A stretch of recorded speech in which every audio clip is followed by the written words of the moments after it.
It being 7:15, I will call the select board meeting for Wednesday, December 17th, 2025 to order. First up is pledge of allegiance.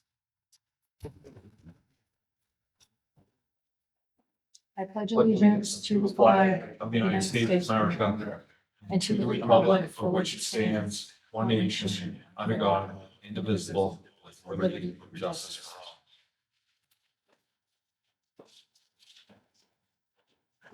Next on the agenda is public comment. Is anyone here for public comment? Okay. Next on the agenda is the review of meeting minutes for December 3rd, 2025. Madam Chair, I'll make a motion to approve the meeting minutes from December 3rd, 2025. Second. Any discussion? Because Bill is on Zoom, we need to roll call our votes. Mary, would you like to start? Sure. Mary Jekyll in favor. Matt Cobus, aye. Julie Bruce, aye. Sean Kerrigan, aye. Bill, are you listening or participating? Hearing bits and pieces, but you want a roll call vote? Well, we have to because you're Right. on Zoom. So all of our votes are going to be roll calls now. Does it me? Yeah. Don't find me aye. Yep. Okay, 5-0. Thank you. I won't make the rules. Next up is Library Director Marie Letarte for a library construction project design submittal. Okay, Marie Letarte, Library Director. I hope everyone can hear me. I just want to give you an update of what's happening this week. The architect and I will be submitting all the materials, documents, designs, and any sort of narrative that needs to be done. And then I have a really brief timeline. So they expect by mid-January to have a review and feedback from independent reviewers. By mid-February, an estimate of eligible, ineligible, and soft costs. And then based on that estimate, the MBLC group will give their, they'll make the award amount based on the formula. And then in March, it will be announced and voted on.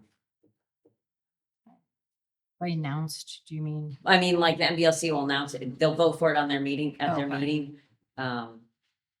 They generally vote yes on building projects. So Yeah.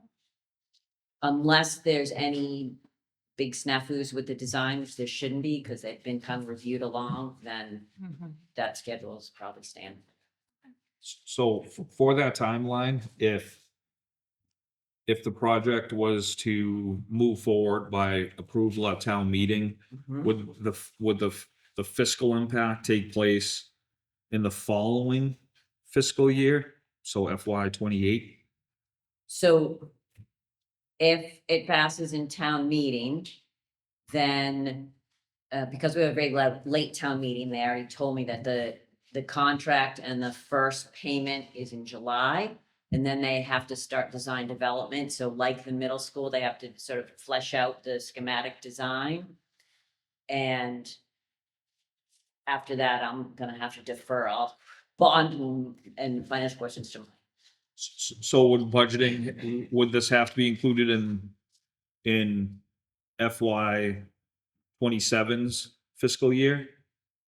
Right, so there'll be at least, again, it depends on when they need a bulk of the money, but definitely in FY 27, they'll have to be borrowing for the design piece of it. And then we'll see what the construction schedule is. So you wouldn't have to borrow the whole amount.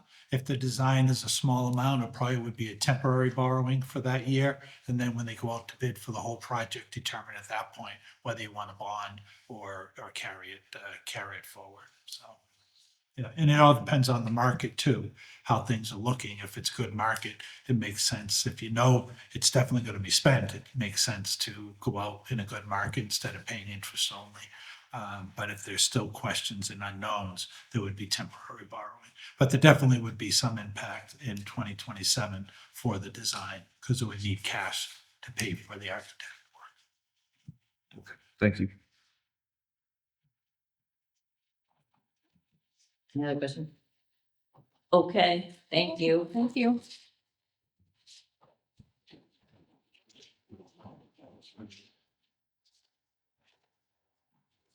Next on the agenda, we have the issuance of new liquor license, public hearing for 52 High Street.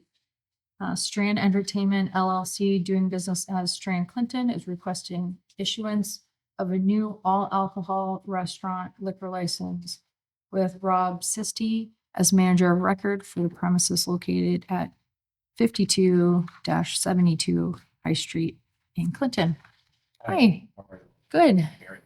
Can you state your name, please? Robert Sisti. I'm Yeah. the managing partner of Strand Entertainment.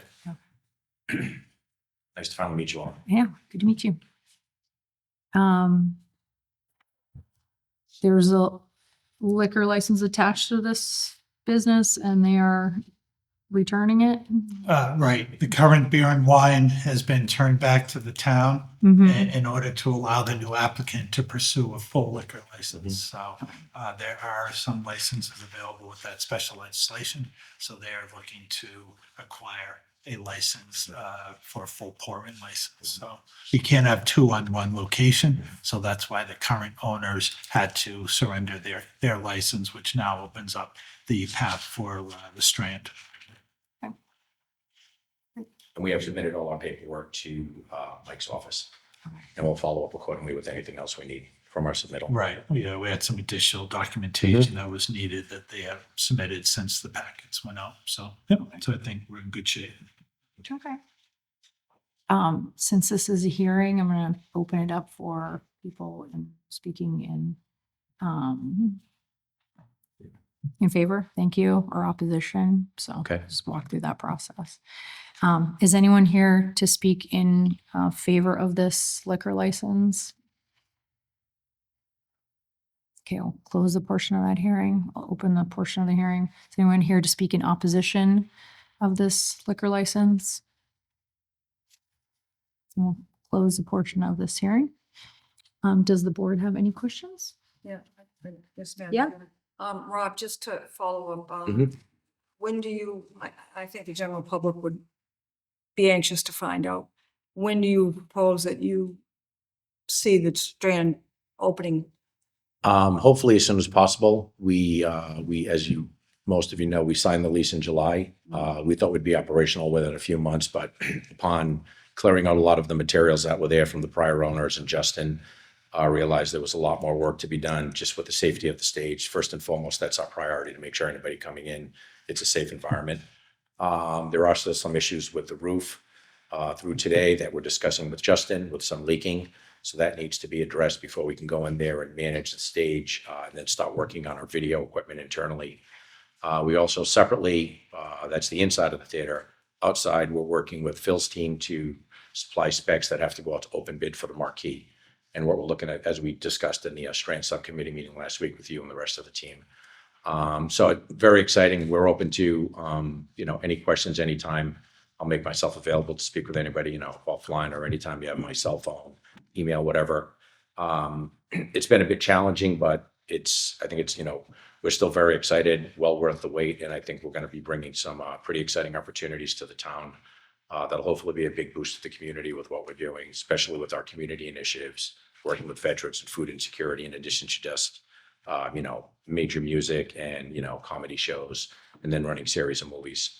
So long story short, we're hoping we thought we'd be open for the holidays. We had major shows that we had to cancel because we're not available, it's just, we can't go in there. We still have to see, once everything is done and the quotes are in, getting our certificate of occupancy and moving through the process with you all. But we'll keep everybody posted. And again, myself and Dan are available 24/7 for any phone calls or texts or anything that you need to, supply you with additional info. So you don't have a definitive answer, just that it's. Well, we don't you look- can so- Sort out everything that. Yeah, so our process right now is we just worked through with Phil's team. We have the blueprints for the building. We need to make sure walls and whatnot are structurally sound for some of the old rigging that's up top because of the leakage from the roof, which we didn't know when we signed the lease. We're working through that with Justin. Upon doing that, we're gonna redo the stage because the stage isn't safe.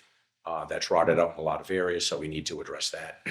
And along with what we're doing is moving honestly as fast as we can because we've shown zero revenue for the second half of 2025. Never our expectation. We thought we'd be operational by late October, as I had shared with some of you on the board. And, but it's, we're here, we're not going anywhere. We're trying to get involved with the community as much as possible, supporting initiatives, sponsoring events, donating 2026 memberships to the Strand, to any community initiatives that are there to help with their fundraising.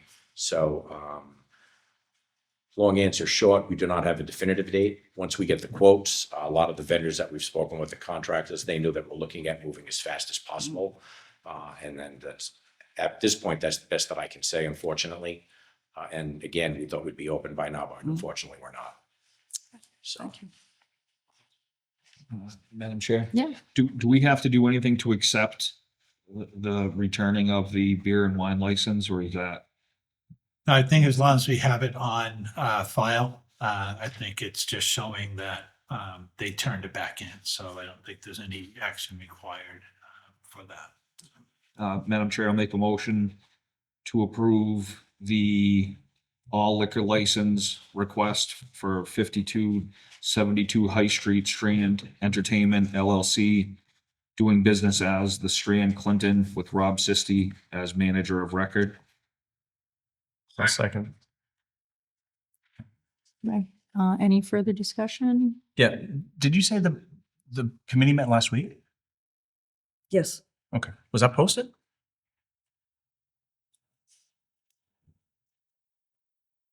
Has it been posted? in the I past? haven't seen anything about it. I was just curious because I didn't hear anything about it, but we should probably post that in the future. Thank you. Do you want to start with the roll call? Phil? Sean Kerrigan, aye. Oh. Would you like Madam to? Chair, I know Yeah. that for the public conversation, but if may offer a point of order. If the address on the liquor license application is 52-72, that is the entire block of the Wachusett building. Mhm. The Strand's physical address is 58 High Street. I would hate for there to be a situation where if another tenant of the building seeking a liquor license, it was on file, that there was already one application. I'm not sure if the license wants to be run with 58. I'll withdraw that motion. And I'll make a motion to approve the all liquor license for 58 High Street Strand Entertainment LLC, doing business as the Strand Clinton with Rob Sisti as manager of record. Second.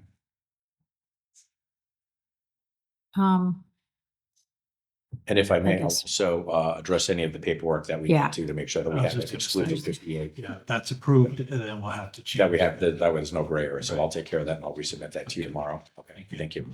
Okay. Thank you. Can you roll? Sean call? Kerrigan, aye. Julie Bruce, aye. Matt Kobus, aye. Mary Dickard, aye. Bill Conti, aye. Okay. All set. Also, thank you very much. Good luck. I hope it's Nice smoother to meet you. sailing We'll have moving a great forward. holiday. Yeah. We'll be back up here. So, usually here on Tuesdays and Wednesdays, if anybody needs anything, Great. Phil and Mike have all our contact information. Feel free to call us with any questions, anything we can supply you with. Happy to answer any questions. Well, I know everyone's really anxious to see the Strand open again, so thank you for your efforts. Really Yeah, appreciate it. We are too, Yeah, very much so. great. Thank you so much. you.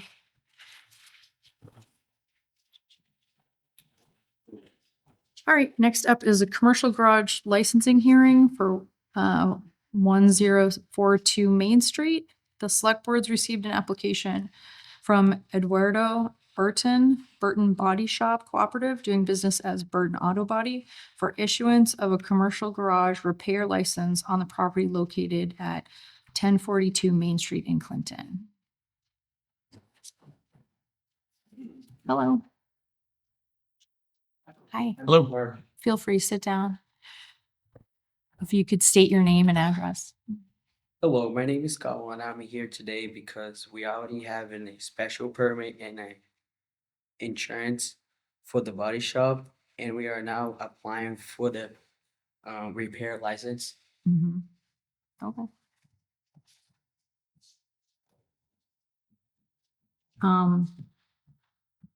This is a hearing, so I'm gonna do the same thing I did with the last one, open it up for people in favor or opposed. Is there anyone here to speak in favor of this garage license hearing or license issuance for 1042 Main Street? All right, I'll close the portion of that hearing.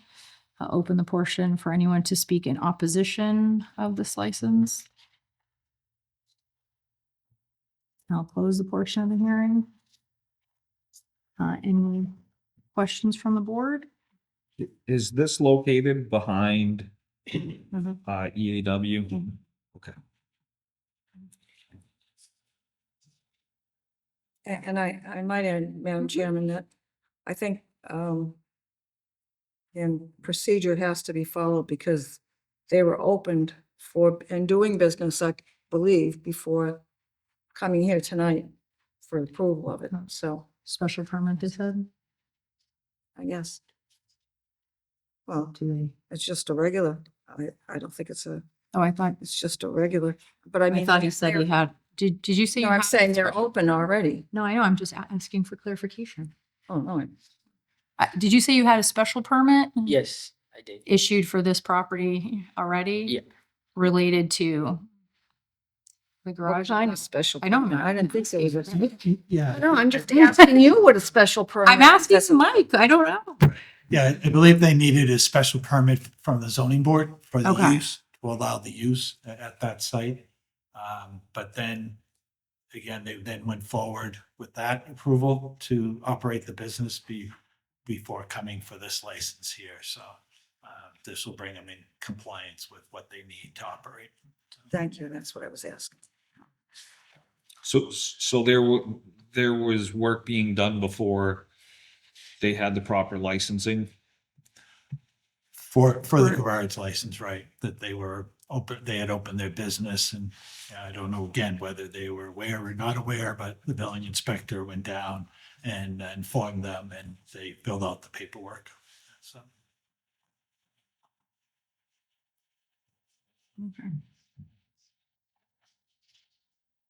So you were operating your business before you got the license? Yes, okay. All right. Would anyone like to make a motion or?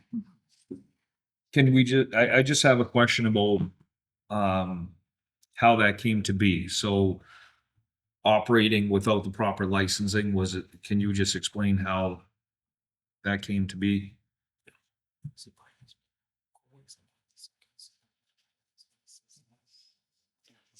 Explicou pra ele que a gente achou que tava tudo certo. A gente não sabia que precisava dessa etapa.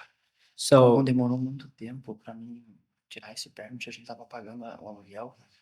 Aí, por isso que a gente se atrapalhou, a gente não sabia, não tinha certeza.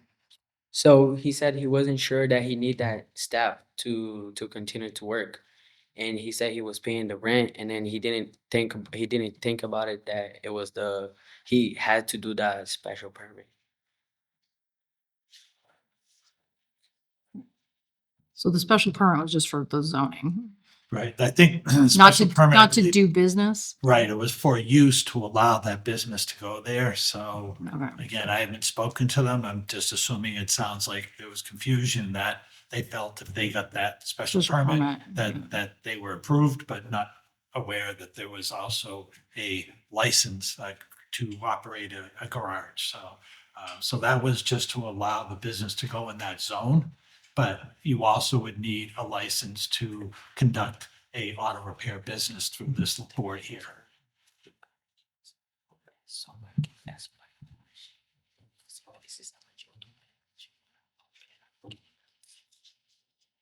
How So I guess long they kind of before, corrected, yeah. what was the timeline between when the inspector had notified them to when they submitted the paperwork? That was pretty immediate. I think probably when he brought them the application, I think was in 2 days or something. I think they had come up right away. And then just my last question. Based upon the task force recommendation on like the plan layout for the class 2 dealer license, does that apply here?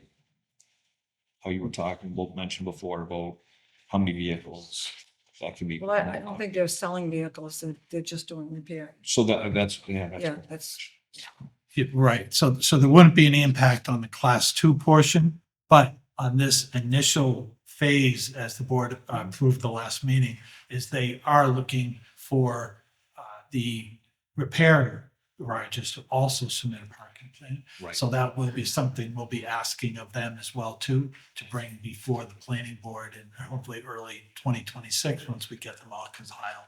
So they will be then asked to do that, this one time at the beginning, they will be part of it. So based upon this hearing tonight, would the approval of the license be contingent upon submitting that paperwork, or?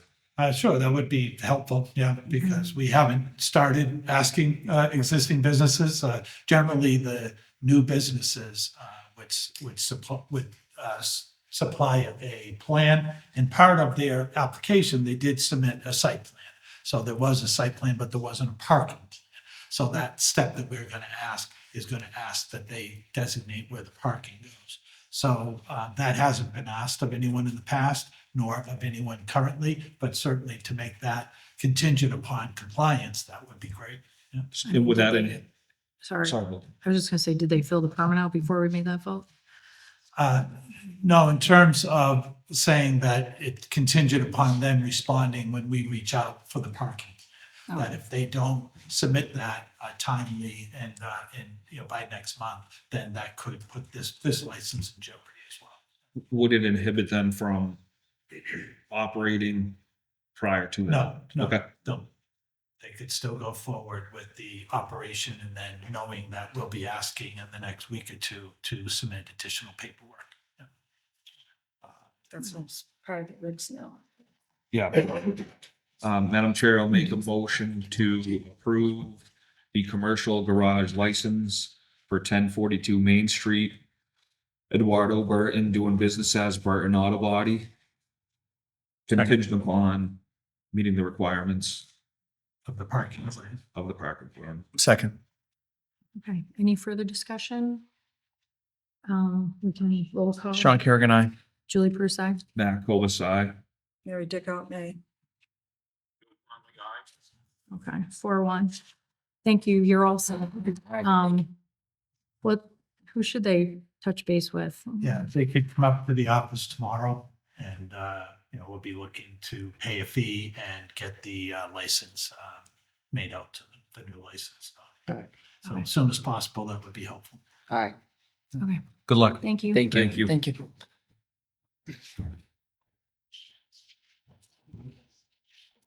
Next on the agenda is Paul Mina from United Way regarding the Wheat construction project update. If the ladies could sit there, could I sit here? Do we have a microphone we can, I think, no, I. Oh, we you can do. use Bob's microphone. Oh, yeah.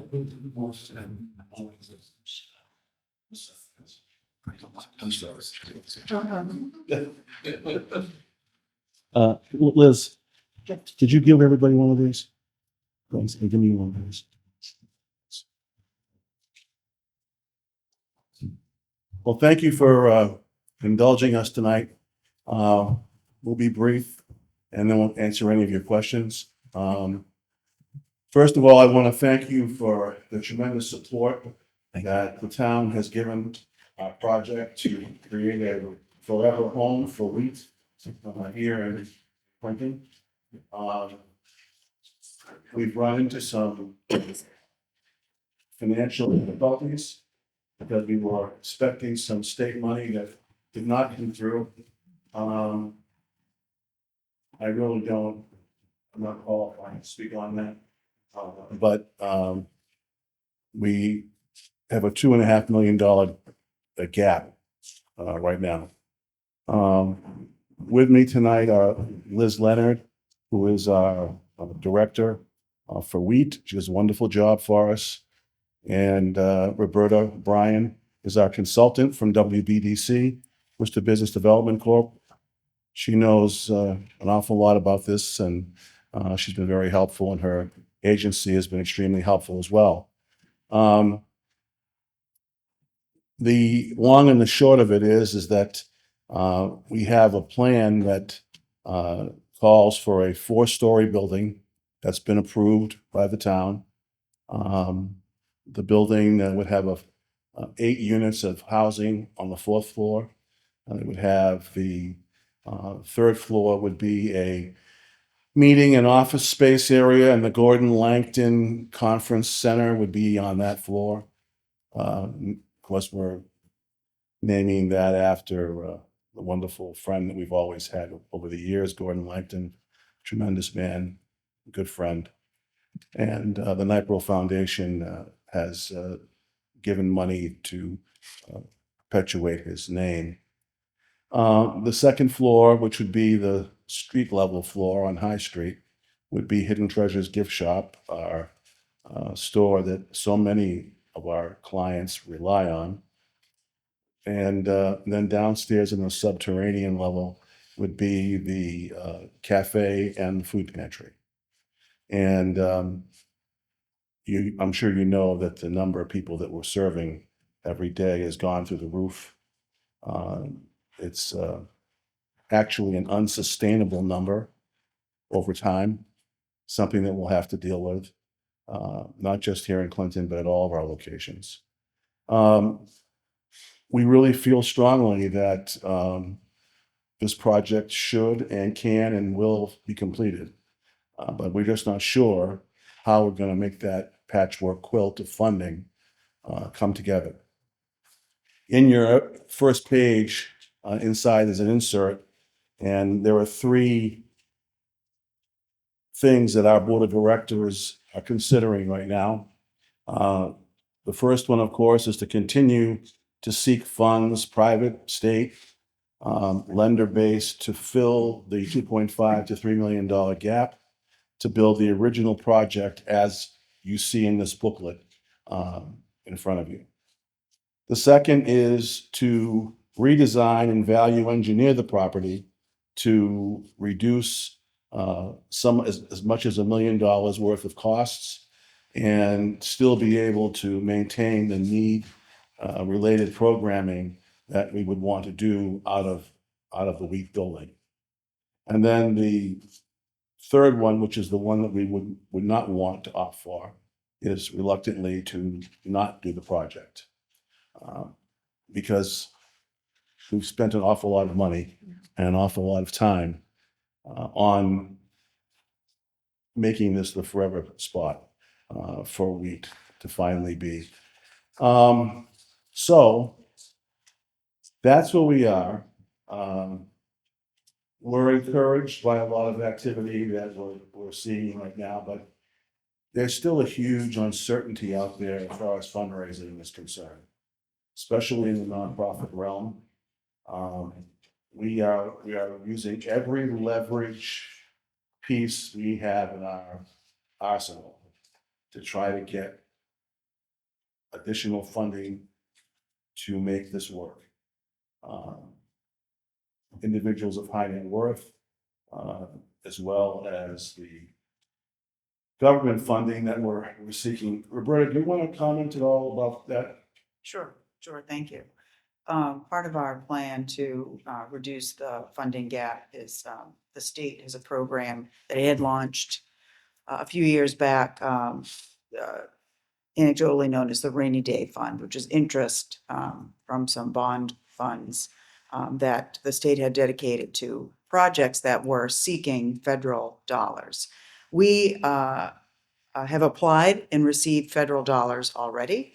The state is considering our application still, even though their idea was to leverage those dollars so that we would say to the state, we wouldn't be eligible for the federal funds unless you match with state funds. We've done it in reverse. We've given them a win already and said, we've got the federal funds now, we just need the match. So in speaking with my contact in that office as recently as today, the answer has not yet been no. They have an incredible amount of applications for that funding, but we are still in the mix. That would be $1 million that would match the $1 million of congressionally designated funds that Congresswoman Trahan has provided to the project. So I still have hope for that. And in addition to Paul's point about donor funds, we do still have some significant donors to tap, but everyone is being tapped right now with the climate that we're in for fundraising. The project continues to be incredibly important to the state as well as this community. We understand that. We don't want to reduce it. We don't want to reduce housing. Housing is critical. We don't want to reduce the thrift store that does provide revenue as well as a very important service. We have solved for the office space, the program space on the third floor by securing a letter of intent with Open Sky, who would be willing to rent from the United Way and provide some revenue. So really from all fronts, we are attacking this, as well as looking very, very carefully again at the building design as well as the contractor that we had almost contracted with.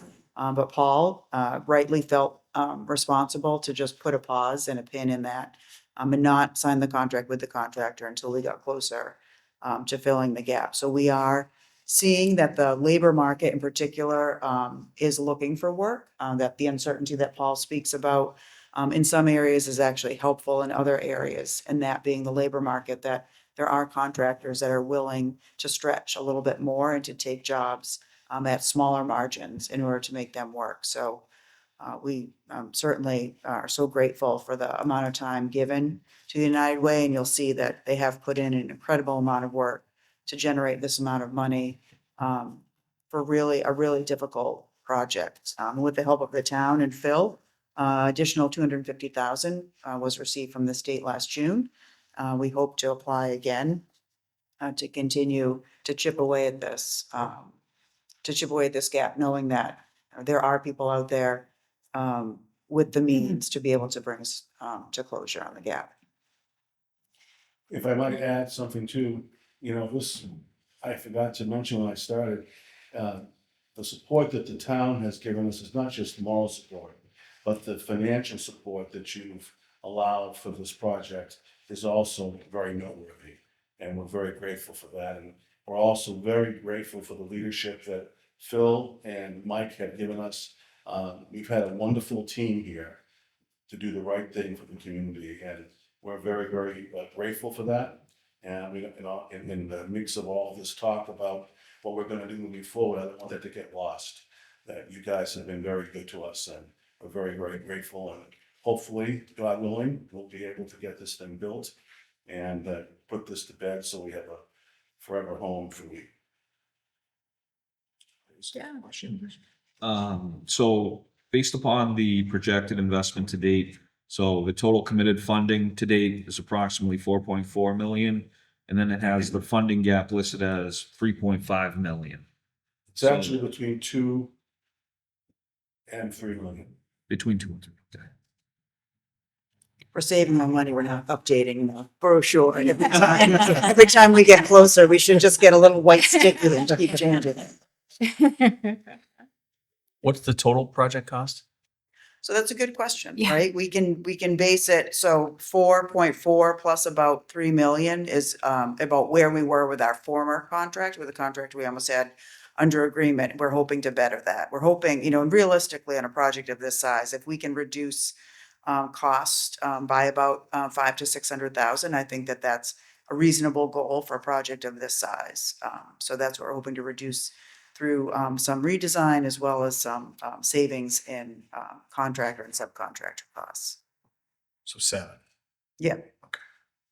We kind of hit a tsunami here at the same time. I don't like to have excuses. I don't believe in excuses. I think you make your own good luck a lot of times. But we really had a firestorm of increased prices on product, increased labor costs. And because we had to wait for some of this funding to be approved, we just weren't able to stick to the original estimate that we were given by the experts on this. And I guess any project is like that. The more time you waste, I don't say waste, but the more time you use up, the more expensive the project becomes. And that really did happen here. And then, of course, to have the money dry up that we were fully expecting to get was a big hit. But we're not defeated. We're moving forward. I'm just, you know, Paul, my question has been all along is that the calendar is moving forward and, you know, we only have until December 31st of 2026. So my question is that I know that, you know, you're looking actively for the funding to make this happen. But do you really honestly believe that in 1 year, because I mean, we're very close to the end of 25, that we're really now looking at 12 months? And I mean, I think it would be terrible if it didn't happen. I mean, because there's nothing but positive things for it, you know. I mean, the building looks beautiful, honestly, and it would be a real added addition. But how realistically do you folks really think that this can be accomplished? Well, we're assessing that realisticness right now at our executive committee meeting of the board of directors in January. The management and our consultants will be presenting to them what we feel the realisticness is of the three options that you see in that paper I put as an insert.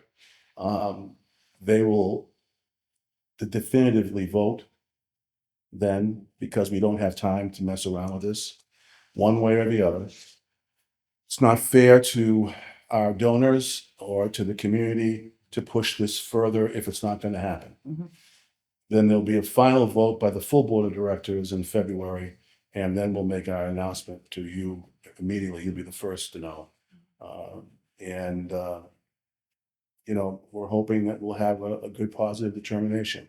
But for me to say to you right now that I can tell you what I think will happen would be lying to you. I really don't. I've been doing this for 45 years. I've seen great things happen in 2 weeks. So I never say never, but I also have to be realistic. And that's why we temporarily pulled the plug on this, because we couldn't spend more money and not know that this was going to be able to be finished. It just wasn't going to be fair. And we've been looking at all the options. We have a great team of people working on this. We really do. And if it's meant to be, it'll happen. And we're going to work our butts off to make sure that it does. Thank you.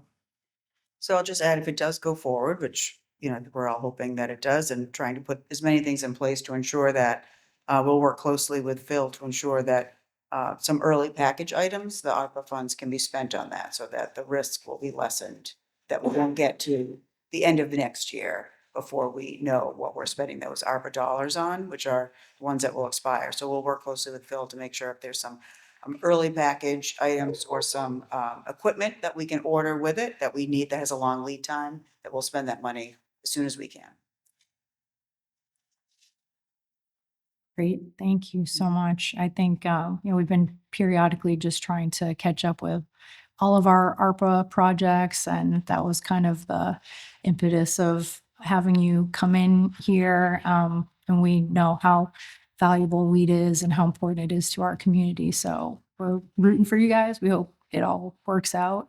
Appreciate your kind words, and hopefully we'll hear some good news in Q1. But thank you so much for this presentation, this information. It is helpful for us when we get, you know, questions from people around town, but appreciate everybody's time to come in and give us an update. Thank you for that. Liz, you have anything you want to say? I just want to say that I remain hopeful Good. that all the hard work we've been putting into Yeah. this and have already put into it is going to come to fruition.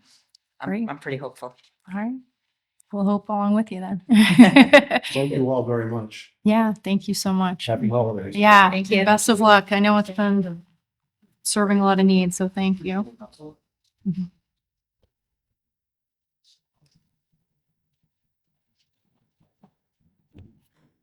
Okay, Next up, we have the 2026 annual license renewals.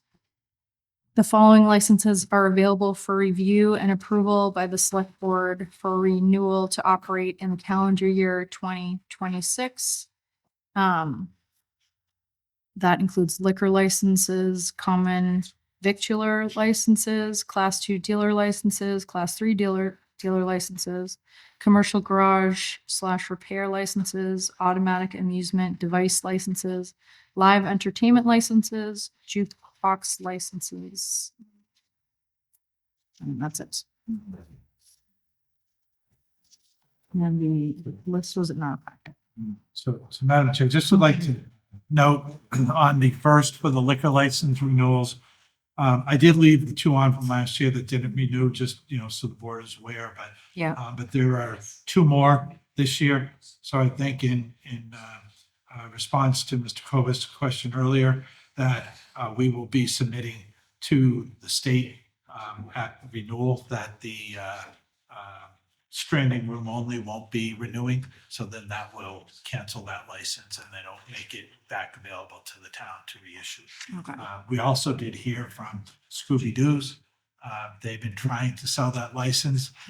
They don't have control over the property anymore, so they were trying to transfer it to another entity.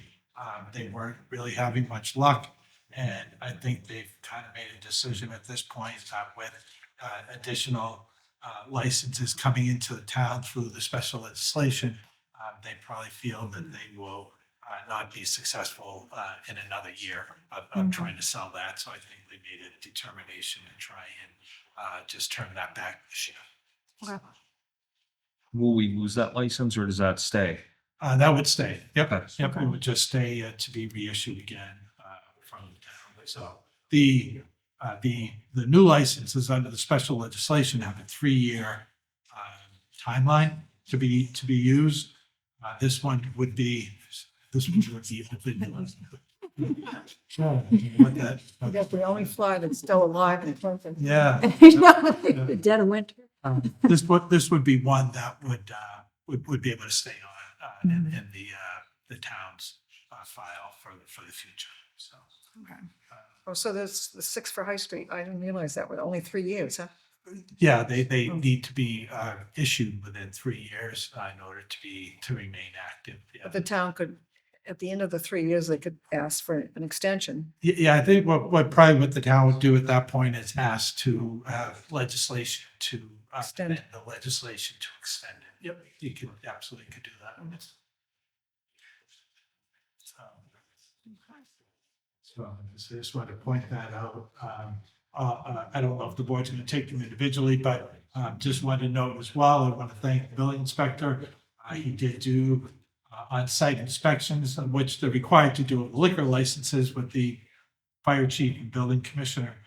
But also, he did go through all of the used car licenses and the garage licenses as well too. So we did have on the table tonight a spreadsheet of those where he showed what his findings were based on what they were licensed for, how many cars were actually on the lot the day that he was as well. So I think, as Mr. Smith is new, I think it's something that, he'd like to continue kind of following up and working with these businesses to make sure they're compliant so that it allows him to do his job easier and allows the businesses to be using their license as the board intended. So, so I just wanted to note that. And then third, just to note that the treasurer's office did review the list, and I did have a little memo on those that are still in the standing. So I believe that these are current obligations. So it's in the current tax year. So it isn't that they're in arrears. I think they're just kind of a little late catching up on their time.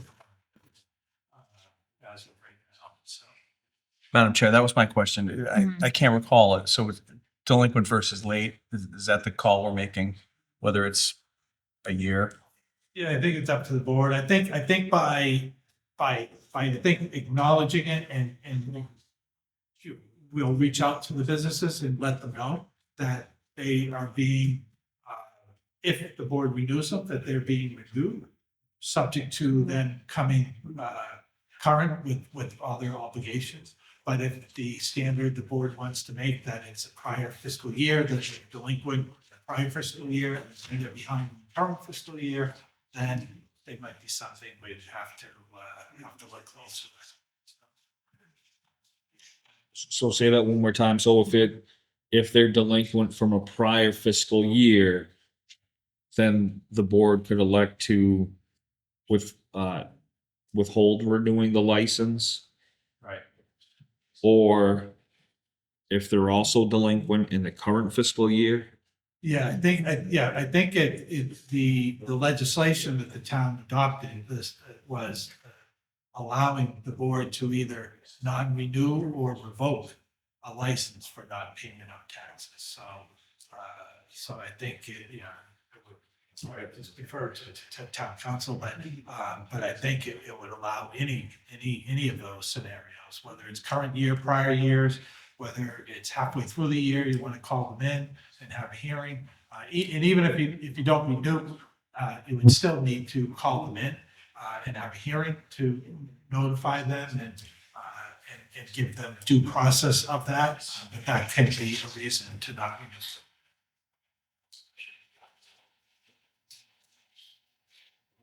Madam Chair, let me interrupt for a minute. I'm gonna have to exit the session. I apologize. There's a technical problem here. So, sorry. Okay. Thank you. Yep.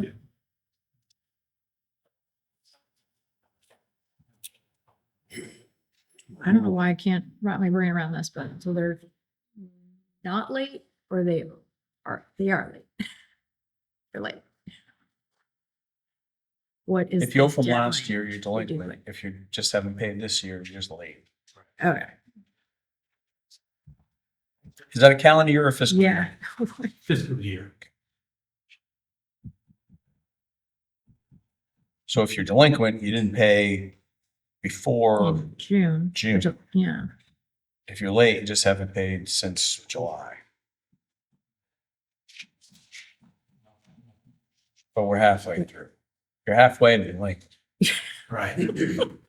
yeah, we renew them halfway through. Yeah. So the bills are sent out quarterly, so it may even be that, because the new bills are going out Yeah. now Yeah. for the third quarter. Yeah. So maybe just they're still late on their second quarter bill, that they haven't paid it yet. I'm not sure. Yeah. All their scenarios, but they may just be behind on a quarter. They may be behind on, the whole year, 2 quarters, I'm not sure. But new bills will be going out again for the third quarter where they can make up that. Mhm. So just to kind of connect us with pulling a permit, like a building permit. So in the event that somebody had not paid say they had 2 outstanding quarters, they're unable to pull a building permit, correct? Right, that's part of the legislation that the town adopted. So certainly, I spoke with the building commissioner about that, and he said if that's the direction that the town wants to have, he'll certainly do that as well. That they'll review now every permit with the collector's office and get a status as to whether they're paid or not. I believe, I'll have to go back and double check, but I believe we may have put that step in there with the OpenGov, with the new online permanent. So that step may already be in there. They would have to get a check off from the collector's office.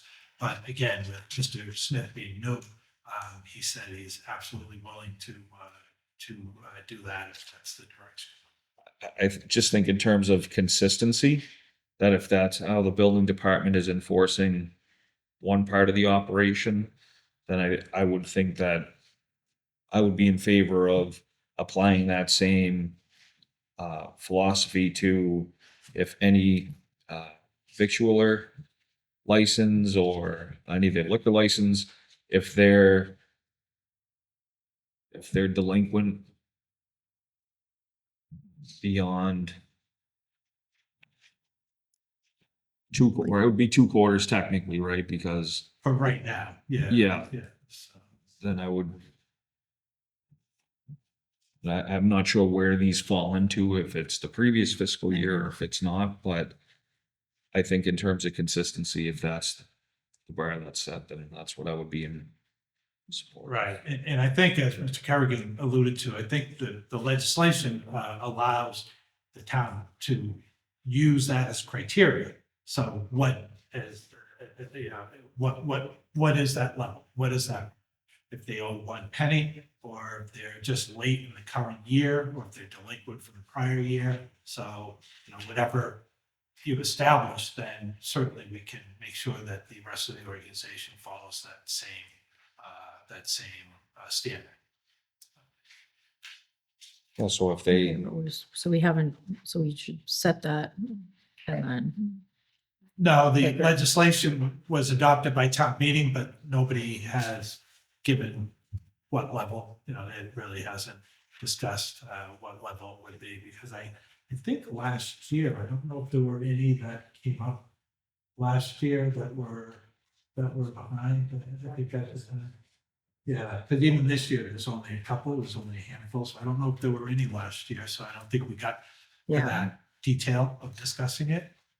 But there are a couple of them on the list right now, so I think you prompted that discussion, and also from the building commissioner, you know, saying, you know, whatever direction we want, that he'll follow the same. so I don't even know how to go about wording that, as far as if they're behind on the current fiscal year beyond. Well, Can we just We do- make it if it's delinquent from the previous year? yeah, I'm wondering if we kind of baby step this. Well, I think, well, there's already kind of precedent's already been set for on the building department, on the building permitting side, where if for the current fiscal year, if you were not up to date to the current quarter, then you're unable to get a building permit. I might Are we argue talking this, about two different things? I might argue there's a difference between a building permit and the Oh, ability to conduct your business. Yeah. I mean, I don't necessarily disagree with that, but yeah, I guess I'm getting confused. I think we're talking about two different. Right, if your accountant hasn't put through the taxes for the past quarter, then does your business shut down? True. I don't know, it just seems like I mean, there's a little apples and oranges here. I mean, they're very established businesses, so I mean, I think the town should at least through their offices, make an honest effort to see if it's an accounting yeah. situation, or, Like, you know, it doesn't, I mean, I ours mean, goes through, My there's mortgage only a few of company, so- them, and I think you have to be reasonable with them, so. Yeah, and as Mr. Ward mentioned, you have to have some type of hearing, because they may disagree. Who knows? We don't know. You know, we're saying they're late, but they may say, "Oh, I paid it last week." Yeah, Right. You know, right, it's. If you're inclined to just not approve it, you'd have to have them in here. for Yeah. a hearing, at least on the liquor licenses. so how can we codify that going forward? Like, can people know, or do we have to do a hearing every time it happens? Like, is there any policy we can establish beyond this that says if you're not caught up from the past fiscal year, you don't get your license renewed? Or do we have to have a hearing for everyone? I mean, is it on them or is it on us? Yeah, I mean, a liquor license, I'd have to take a close look. Liquor license, I think you probably have to have a hearing. Because you're talking about, I mean, that's Yeah. That's to your point, Well- that's a little bit different than some of. But it also asking goes for a both building ways. permit. Like, we're giving them, You're shutting down a business, essentially. they're not paying the Yeah, but they're not taxes. paying attention, right? Kind of both, but well, I guess we'll kind of give the, I mean, I would say, Benefit of the doubt. that I think the proper, it would be to approve it. Yeah. With the follow-up, if they don't come forward and pay it, then you call for a hearing, but I think to just not give it to them because it appears that they are late per se. It would seem to me that I would be in favor of passing it, Yeah. and then, having the proper offices check into it and my feeling, looking at the names, I'm sure that it'll all be resolved, and And Madam Chair, if I then you could always follow up if that isn't the case. Yeah, Then there's maybe. always an avenue for you to follow up. Yeah, maybe like it's, we approve them and then I think Correct. communicate to them like that. We're Yeah, how does we know that, Your, that's what I, or know your arrears. do they get pinged every quarter if they're late Yeah. or just with the new bill? Yeah, I would think if, just as a suggestion, if the board wanted to hold for existing licenses that delinquency of prior fiscal year, then that would give notice to these that they would have 6 months to pay. And if they're not paid by the 6 months come this summer, they may be subject to the board calling a hearing and bringing them in to further discuss it. So that if they were delinquent at renewal and then come the end of the fiscal year, they're still delinquent, Yeah. or still late, then they become delinquent. Right. So then at that point, this summer, you could call them in instead of waiting another whole year again. Mhm. And then the other Which makes standard sense, would be yeah. that That makes at sense. application, that everyone has to be current at application. It would only be for existing businesses. So we already do that already with the garage and I believe the class twos. I don't know if we do it with the common vic, but the board can, if you want to make that standard, that any new application has to be signed off by the treasurer collector and that they would have to be current on taxes in order to get a license. So they haven't started a business yet, so they wouldn't be harmed. So if they can't come before this board until they can get that sign off. But once they do get started, if they are falling on hard times or a slow economy, that you would then give the existing businesses a little bit more leeway that they would have the ability to be late within that year, but not delinquent from the prior year. Would a new business be delinquent on taxes? They shouldn't be, no, they Okay. shouldn't be, but it could be, Or, they could be the owner of the property where they're opening the business and they Yeah, might own. and then have. Like a to- lot of these. Yeah, A okay. lot of these are personal property taxes. Yeah. Because most of them rent. So they would have personal property tax on their ovens or their equipment or their computers or whatever. They would pay a tax on their business assets. Mhm. But they wouldn't own the property. But if some owner of a property wants to open a business and they owe already have taxes on their property Yeah. tax, then they could be held up on that. All right. Yeah. That makes sense. All right, thanks for clarifying. That feels fair. So do we just want to go through by Yeah. category? Feel like that's what we did last year, went through by category. All right, so, I don't know, I don't think we have to roll call now that Bill has exited the meeting. so Madam Chair, I'll make a motion to approve the 2026 liquor license renewals for all listed establishments. I'll second. Any discussion? Do Do we we, vote on that other thing or Or do we want want to to sit sit? as we go or make that an overarching? overarching probably would. Yeah. Mhm. Okay, so we'll do that next. Or just Or at the end. Yeah. Ready to withdraw it? No, that's fine, as long as it gets in there, right? We'll do all the licenses and then do The whole that. thing about delinquency, we should vote on that. On the what? The delinquency thing, if you're delinquent from. Yeah, or if you want to if you want to have it in writing first, come up with a written policy that then you vote on maybe, next January. meeting or something. Okay. Okay. All right, we'll do that. So now we're just talking license. Yeah. Right, and it's been seconded. Yeah. Any discussion?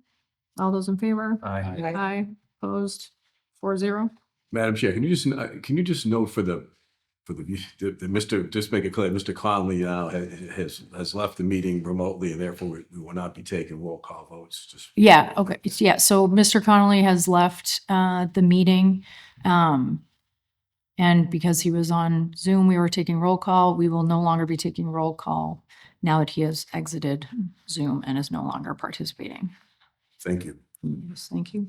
So just to chair, if these establishments if they're on the list and they come up for their license, we're going to verbally notify them that Yeah. there's going to be a policy coming. so Yes. they're aware of it.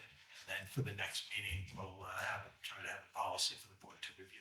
Thank you. Okay. then we can formally send a notice through a written notification also. So, That's thank you. Okay. Madam Chair, I'll make a motion to approve the license renewal for the 2026 common victualers as listed. Second. Any discussion? All those in favor? I, Aye. Opposed? 4-0. I do have a question on the class 2 license renewals.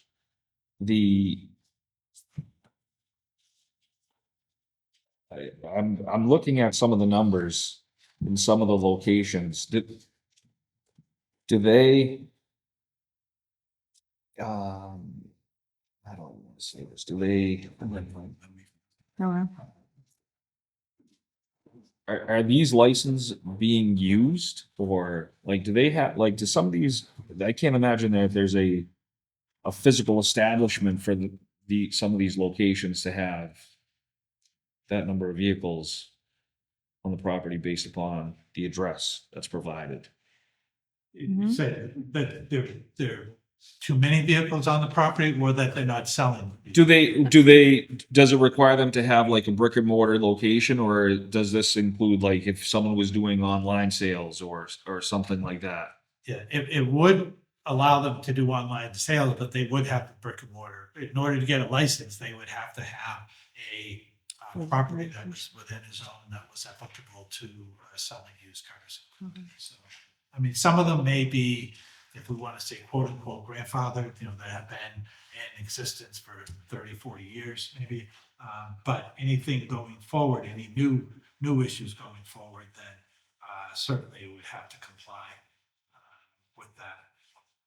And part of this, as we discussed last meeting, the police chief will be going around and checking sales records of all these establishments at the first of the year. So then, like, I think like some of these, as the building commissioner indicated, a lot of them have 0 cars for sale at their property. So if they don't have any cars on their property and the police chief reviews their 2025 sales and they've sold 0 cars and they have 0 cars on the property, then that's something that we'll report back to the select board to see if you want to investigate or bring those establishments in to question them more. Why do you still have a license if you're not doing business in a year or 2 years? You haven't sold any cars. So I think this is kind of allowing between the work of the committee and the new building commissioner to really establish what the ground rules are, what the framework is, put everybody on notice, and then Mr. Smith is going to be doing regular check-ins and follow-ups, with the police department, so we can, kind of keep that communication back to the board, the licensing board, as to what's going on. But this is at least giving us a visible starting point as to what's happening in the field. And the conservation agent did the column as well. And thanks, she went through and kind of gave some of her comments on those class 2 properties as well. So. Yeah, this is very helpful, actually. Is that this? It was- There we go. Yeah. There we go. Kind of nice to get a baseline of information. Okay. Okay.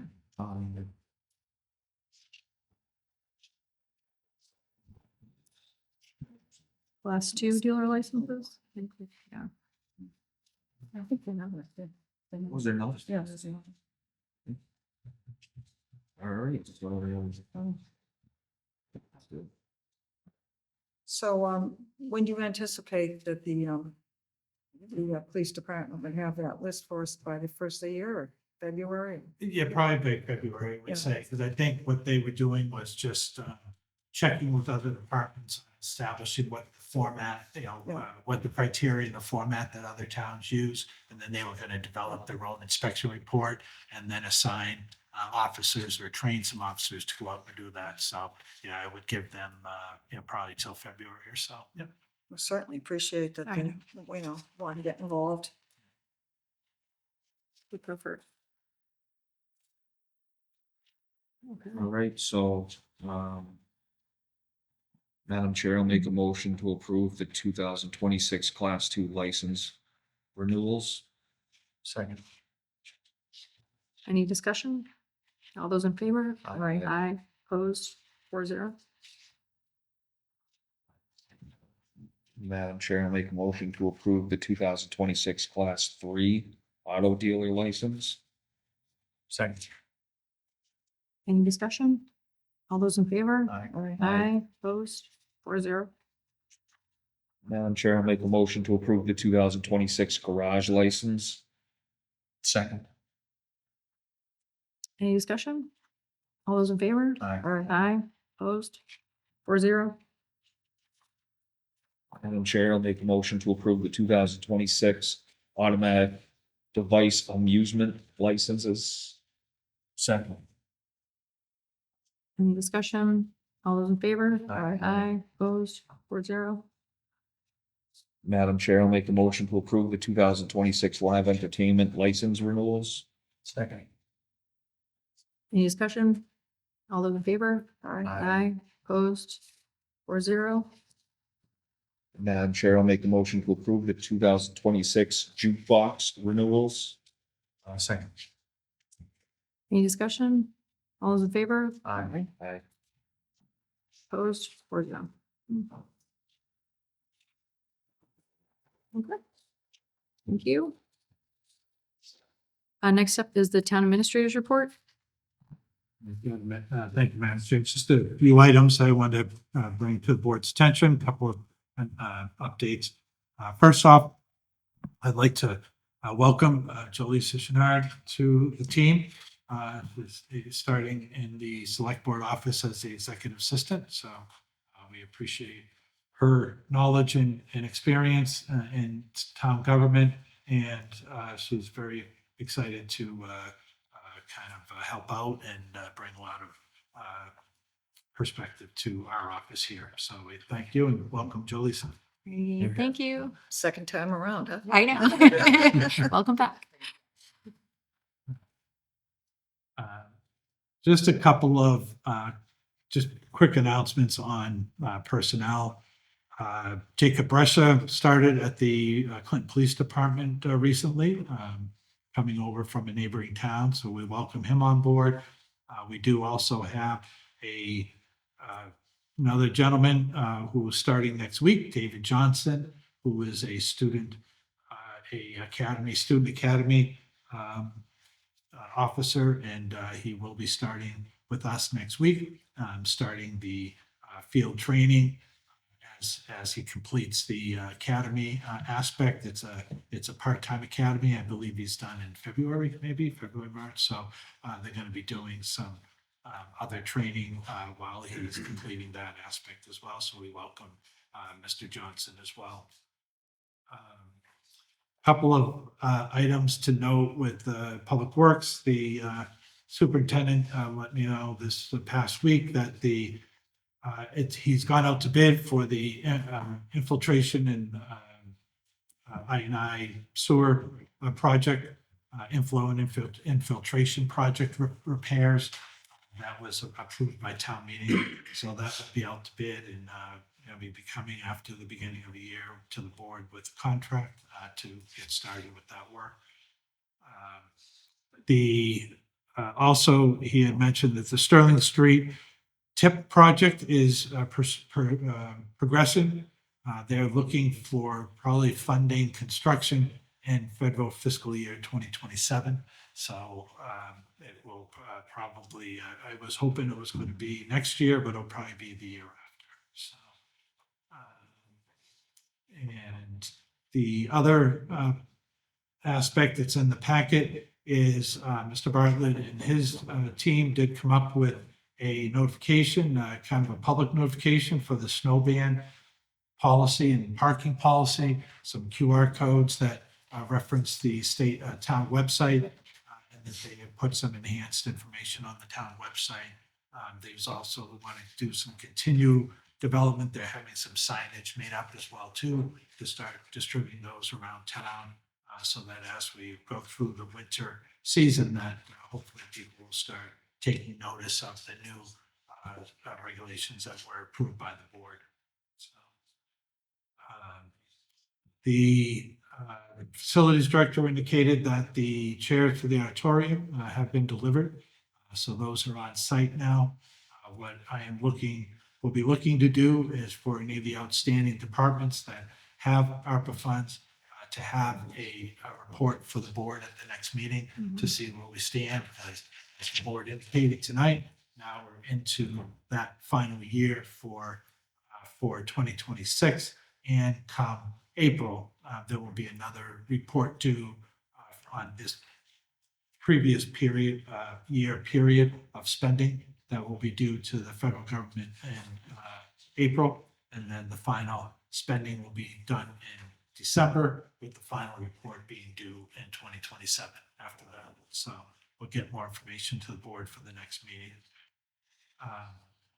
The health, also in the packet, there's a health insurance advisory presentation that the consultant had provided last week when they met. So the committee is pursuing going forward with a renewal, a traditional renewal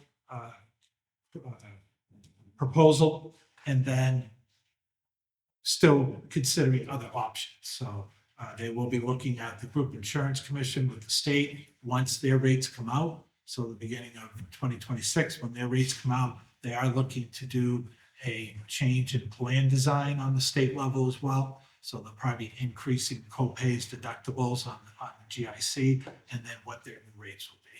So once the employee groups, once everyone has that information, then we'll be looking to make a recommendation to the select board about whether they want to join.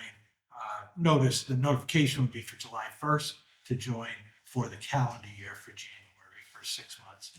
So they're still pursuing that, as well as the consultant was going to look to see what other plans might be available, even just for the July 1 renewal, to see what might be out there. He has been very satisfied so far with claims data. So the initial estimate was 8.2, somewhere between 8 and 9%. He's still holding to that. He had another month of claims data since then. And then the next meeting will be after the holidays, and they'll have another month from that point forward. So he'll be very comfortable as to what he projects that the rate increase might be. So right now, he's saying, definitely below 10, and looking, it should be below 9 right now. So that's what Blue Cross, but then, seeing what other options might be out there from either consortiums or directly through Harvard Pilgrim or another proposal in that way.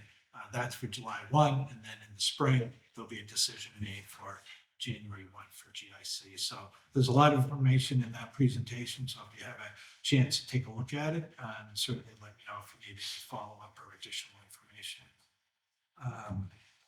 Just announcing, I'm sure maybe your board would have talked about it at the community announcements, but the middle school project will have their topping off ceremony on Friday morning. So anyone that would like to get to that, be present for that milestone where the final beam will be put in place, and they're really moving forward quickly on the steel.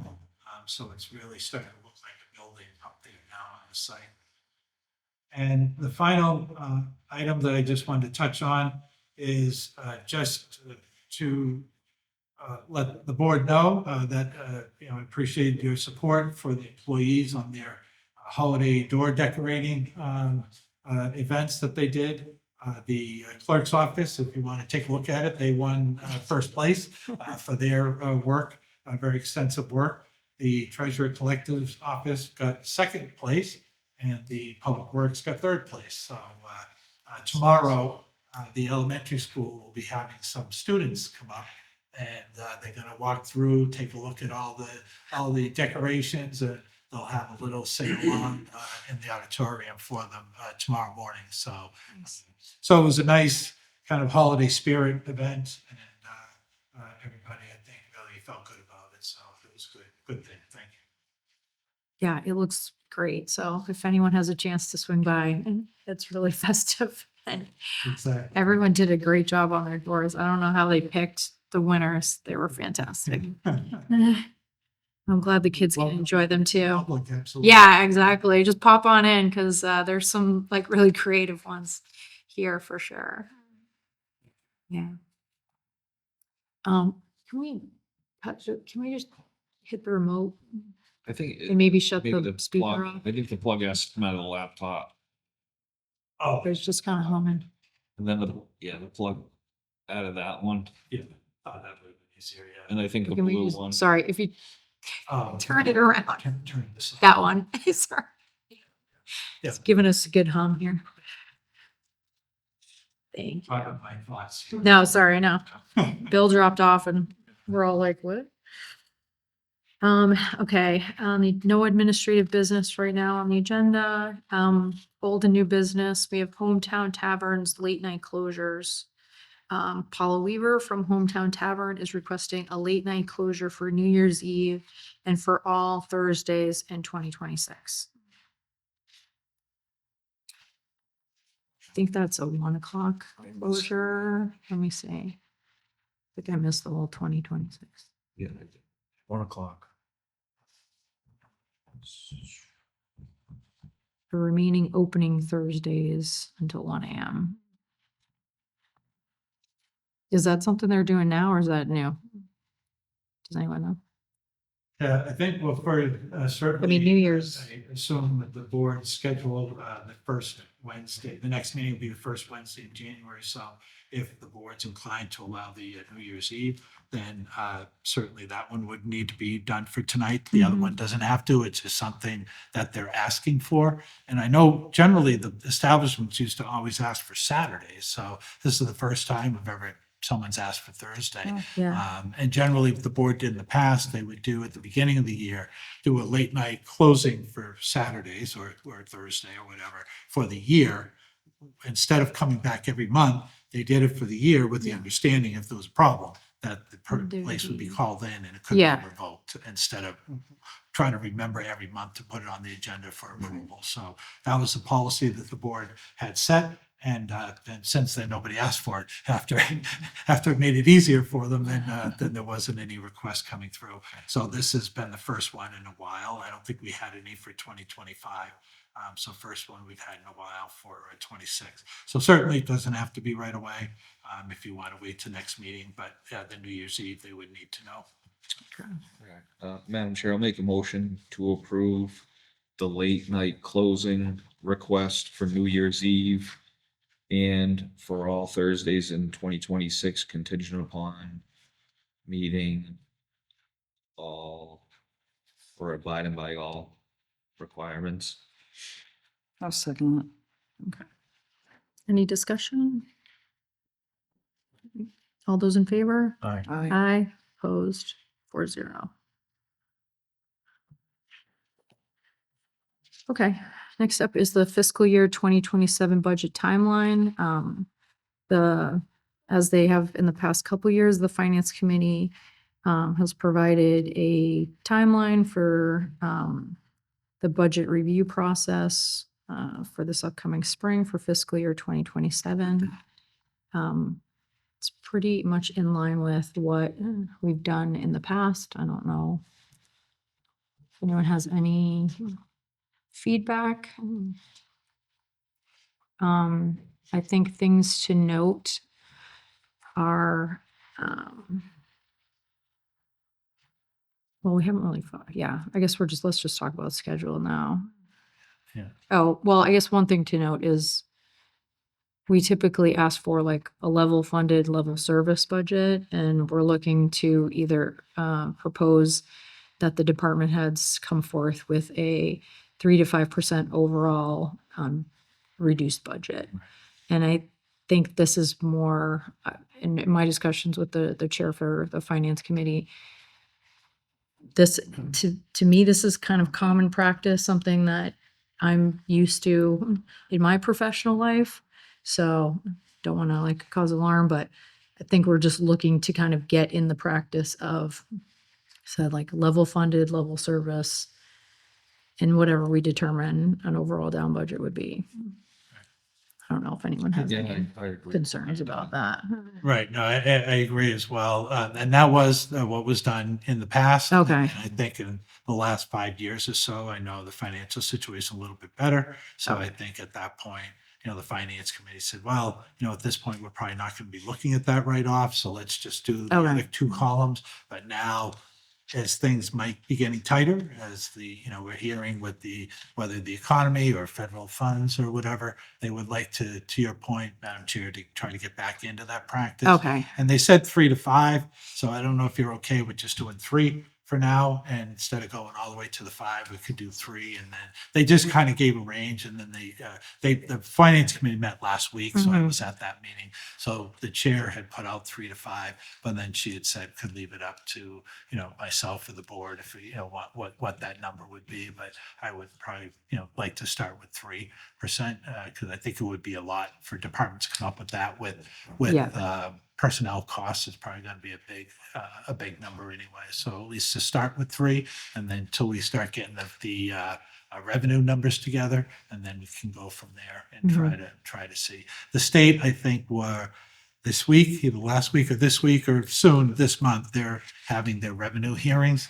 So they're trying to come up with an agreed upon number that they're going to use to craft their budget. So then we'll hopefully start to get a sense on from the state or through MMA what they're talking about for local aid. So once we have a better handle on those numbers, then we'll really be able to give good direction from the from our end for department submittals. One thing too, just while it's on my mind, the finance committee, and I think select board may have talked about this as well. I think they would like departments to be more detailed when they come before them and when they testify.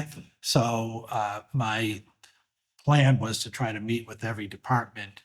And I do keep in touch with the bigger departments as they're formulating and they submit their budgets.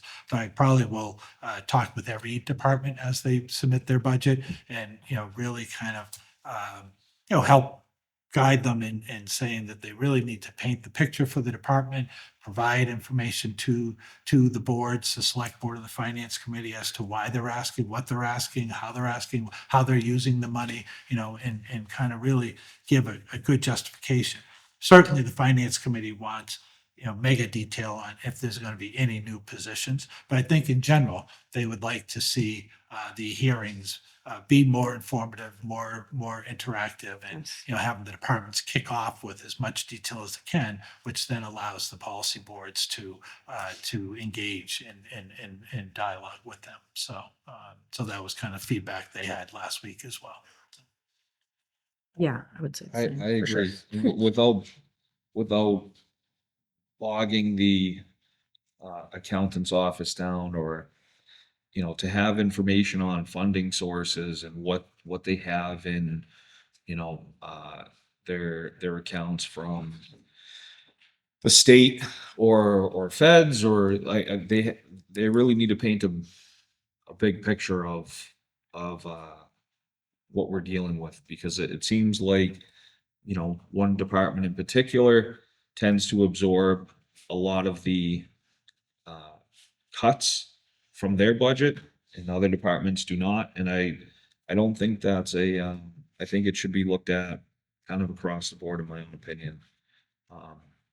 And so the more information they can provide, the more educated decision can be made.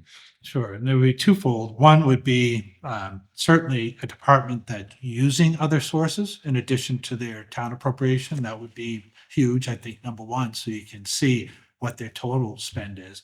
But also secondly, if they have accounts at their disposal that they aren't necessarily putting into their budget, but they do have the ability to draw upon if things are tight or the funding isn't there, that would be good for the boards to know as well too.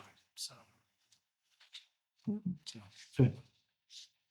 And I'll add to another kind of change would be, some of the feedback from the department heads was if cuts were going to be made, that they come back to the department heads to either review or make other adjustments or, so hoping to weave that into the process that if there is, cuts being requested from the finance committee, that it go back to the department heads to work that out, or at least give them the opportunity to do that before any type of decisions are made on behalf of that department. So they're open to that. So I think it'll be a successful process.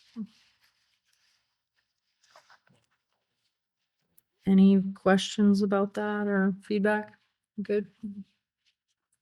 Okay. I guess next up would be personnel related to this town administrator search is first and assistant town administrator is second.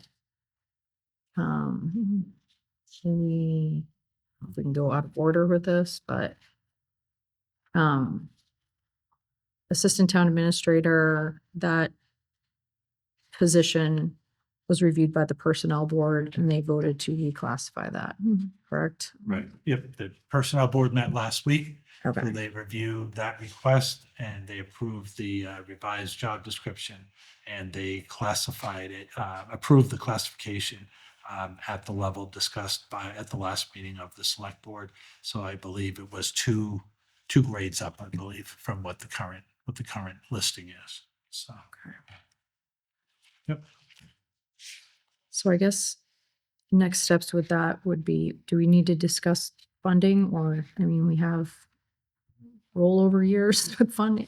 Yeah. Yeah, I Do you mean, need to, it was certainly twofold. I mean, it would certainly be first off would be a recruitment plan to put in place and HR, ask HR to put together, what the advertising would be, where the notices would go and how to kind of reach out to get candidates. And then secondly, I think, at least for courtesy for the finance committee to at least let them know what's happening. So they're not surprised come budget time as to what the full ask will be for the upcoming year. So as of right now, there is half the salary has not been used. So certainly there's a lot more leeway. So I think there, that whether, again, that can be used and by the time you do recruitment and get somebody on board, it's going to be even later.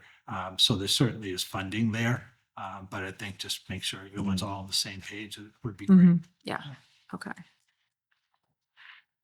Uh, I can reach out to him. Yeah. Madam Chair, I Yeah. would just say if we kind of merge those three agenda items into this one discussion on, the possibility of having a joint meeting with the finance committee at our next meeting to have the discussion about the reclassification of the ATA position. At least- Yeah. And in discussion on whether or not if there's funding available for a consultant, if the plan is to hire a consultant for the town administrator position. Yeah. Okay.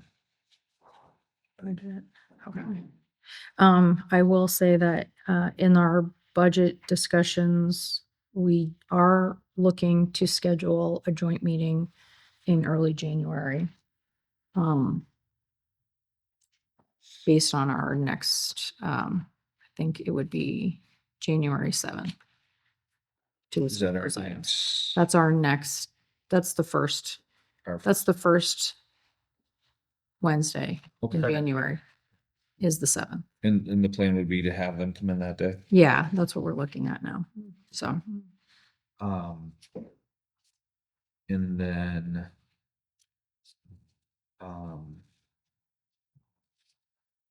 so as was mentioned earlier about the ATA position,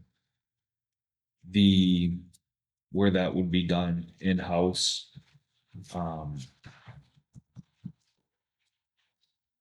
would the discussion be, I guess we could wait for the FinCom discussion to then kind of come up with a plan but in any event, it being January. Yeah. This is kind of a redo of last year's scenario where the timeline, there's not a lot of time to waste. I'll schedule some time with human resources and kind of get, like Michael suggested, you know, and talk about a recruiting plan for ATA and see how quickly we can kind of turn that around and go from there. And he always has good counsel, so. And then we'll, with the plan to meet with jointly with the finance committee on the 7th to kind of go Are they through. committed to that meeting, or we're talking about still? They said we have been talking about meeting in January. I said we're meeting on the 7th. Okay. And so the FinCom chair said, let's, kind of jointly meet at your next meeting, in January. Okay. So I haven't said, yes, but I think it's implied I will follow up with her again. We've been exchanging emails. So I think she followed up with me after their meeting last week. So with an update. So I think we're good, but I will close the loop on that for sure. So, I would just make one comment. yeah, That, in the event that joint meeting is unable to happen yeah. in the beginning, then I Well, I think, think we're in a position to kind of move forward without, if necessary. yeah, I think we can work it out. But I think you're right. We can't probably delay it too much if we can't schedule, but I have a feeling we'll be jointly meeting quite frequently starting in January. So I'm confident we can do it. Any other concerns? Okay. Next up on the agenda is the town hall decorative lights policy. So I just wanted to throw this back on the agenda. There was lighting that was updated and installed in the tower, in the town hall, and then there were some questions about how to manage it. And just from looking at other municipalities that have a policy in place, I wanted to kind of draft something to at least get discussion going, and to do so in a way that was not cumbersome and still was able to be utilized for the purpose of community engagement. It was just a very basic draft. But to minimize any inconvenience or of, say, the staff facilities having to manage it. One idea might be to have just an annual calendar. And that way, once that calendar is set at the beginning of the year, then everything's there, and anything that would be added would have to take place at a future date for the following year, to just kind of keep it simple. And those were just some suggested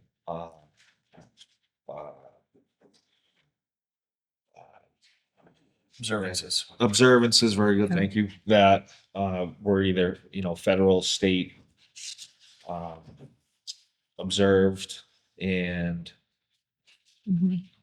so that was it. We get one color at a time? We can certainly try to do a couple colors, a few colors. I wasn't sure Yes, what I thought- the capacity was. Yeah, I think it's only one at this point. Gotcha. But how do you make that change? Did you say it's electronic? it's just a smart bulb. Oh, okay. So just That was my remote based. question, like how challenging is it to change these? I think I was thinking when I saw it, it was the bulbs, I guess, for lack of term, out front. But you're talking about the tower. Yeah. Okay. And speaking with Yeah. Mr. Farrager, Yeah. that was made more sense to do the tower.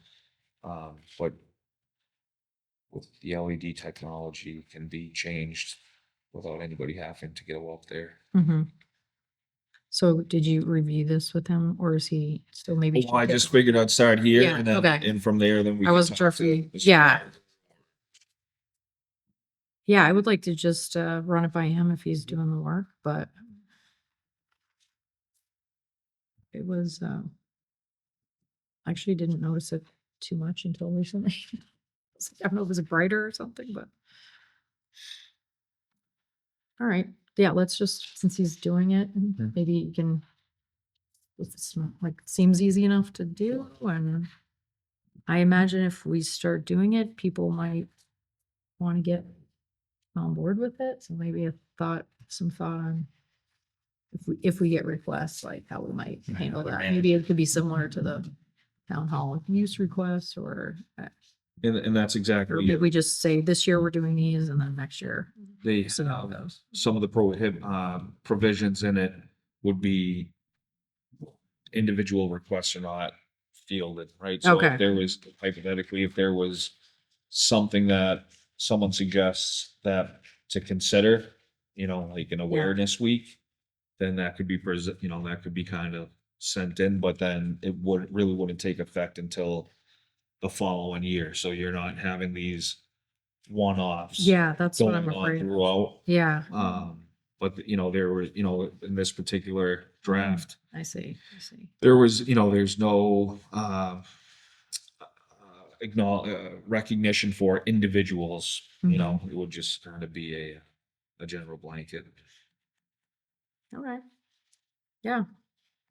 I would just request, can we put like a green and gold day on there for Hey, our town birthday? he can get some. Summer, Let's see how the budget looks. We can- work that in.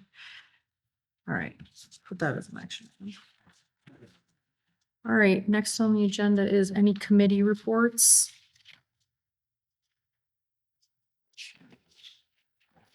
Okay, and I don't see any community announcements outside of pop into town hall and see all the great decorations. Anybody else? No? Okay. Like I said before, our next scheduled meeting is the first Wednesday in January is the 7th, so we will reconvene at that point. I'd just like to say happy Yeah. Merry Christmas. Well, it's my birthday. It's just Oh, my birthday, so right. that's probably why I was pushing it, but Yeah, Merry Christmas and Happy New Year. yeah, it's happy holidays. Yeah, I forget. There is a Christmas baby.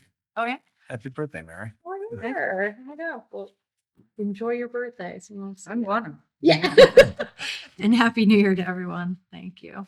Motion to adjourn. Second. All those in favor? Aye. Aye. Thank you.